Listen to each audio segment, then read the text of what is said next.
There it goes. Hello, everybody. Today is March 27th. It's my day 319, and I hope to goodness when I would write in a journal, if things were really, really bad or chaotic or lots of events, I guess it's a lot to write about. I would have like a lot of entries, and then there would be like a long period of time and then another series of entries. And so I think when you have things to talk about, you make videos, hopefully, or entries, whatnot. I keep looking down here because that's where my mug is. Let me move that over there, and I'm not tempted to look at it. If it'll let me a little more. No, that's about as best as I can get. Anyway, so day 319.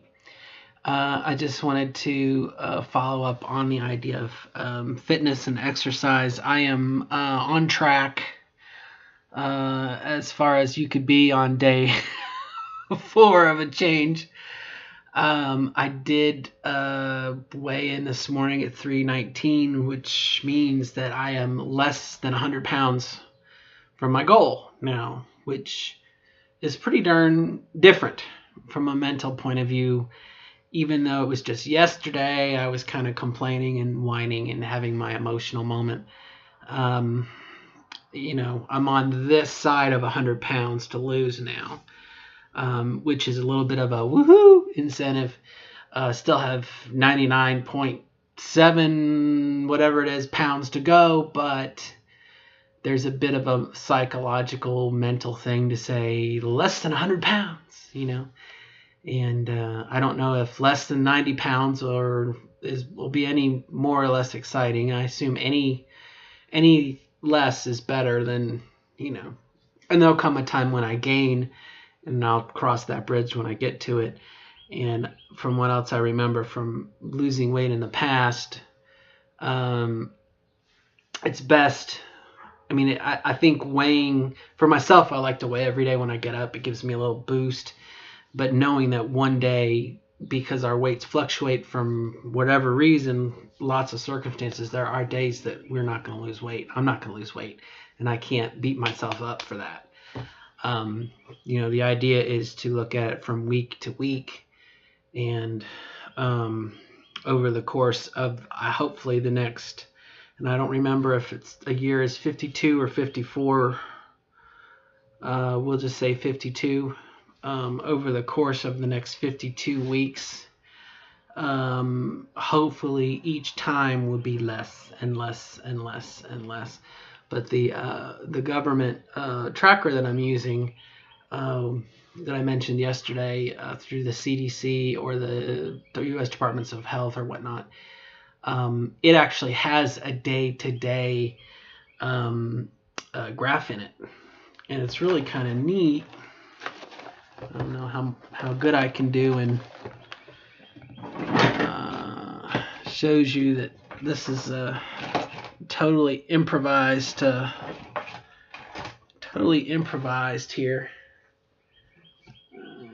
That's not really going to help, but really kind of neat. I guess I'm going to have to move my little chart here so I can see my head. There we go. But it's really kind of neat. It has a chart that has, just bear with me for just 30 seconds here. It has and it really kind of threw me off because I wasn't really expecting it. But there we go. It wasn't too bad. In this chart, it has, your weight and time. I guess I have to do it this way. Weight and time. And this is your actual weight, like that I put in to say, okay, a year from now, I want to weigh my goal weight of 220. But it had like this scoop. There was a high and a low on either side of it. And it kind of, there was a low park figure and I guess a high park figure, because I looked at it and I was like, well, here it is at a year, and why is this over there? So I guess this is the variance. And again, it's all statistics anyway, but based on this curve, which kind of makes sense because I'm going to lose probably a lot of weight here, initially, and then as time goes on, it's going to flatten out. That because again, right now, use me for an example. Boy, Squirtle, you come in handy.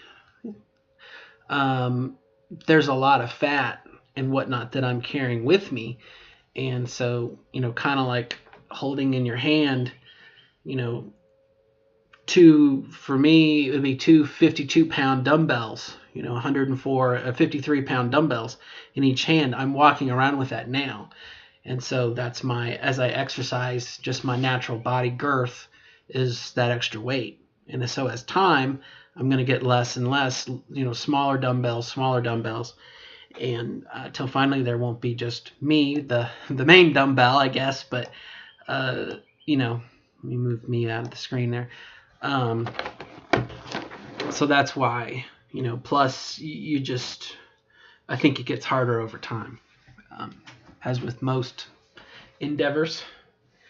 But anyway, I thought I would just give a little bit of update. I'm still bitchy and complaining and angry, but I'm not as destroyed over it. And some of that has to be with the fact that I am seeing some results. I have, in theory, lost 6 pounds, a little over 6 pounds since I've started.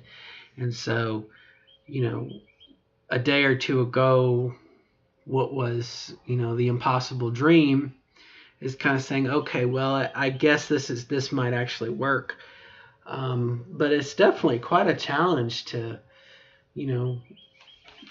lose a third.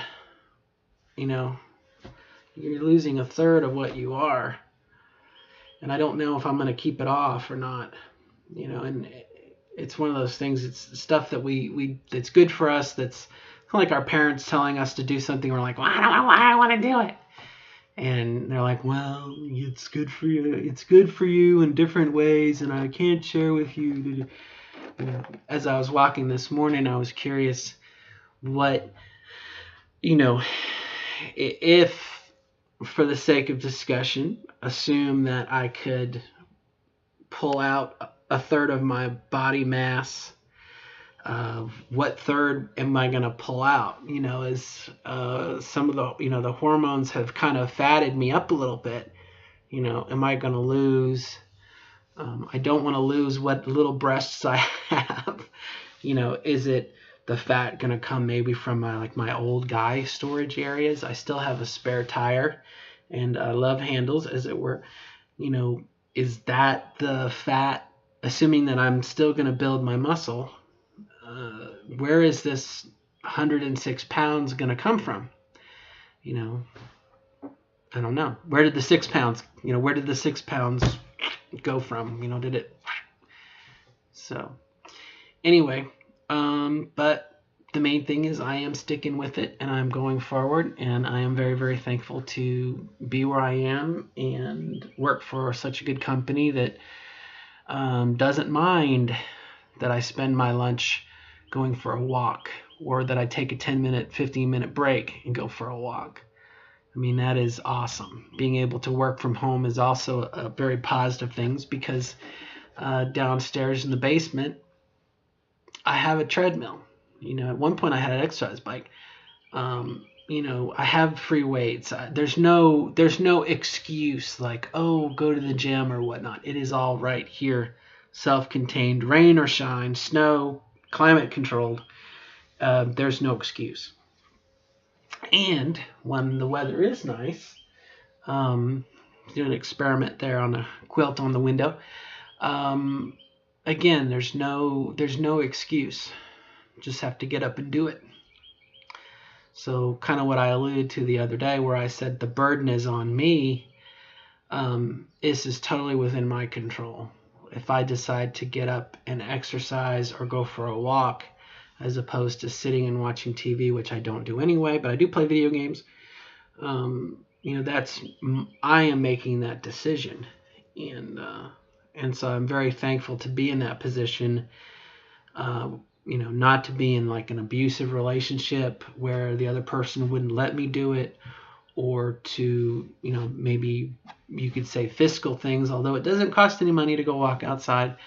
Um, you know, that's all, I'm very thankful that I am where I am, and I don't have a lot of those other things to obstruct me.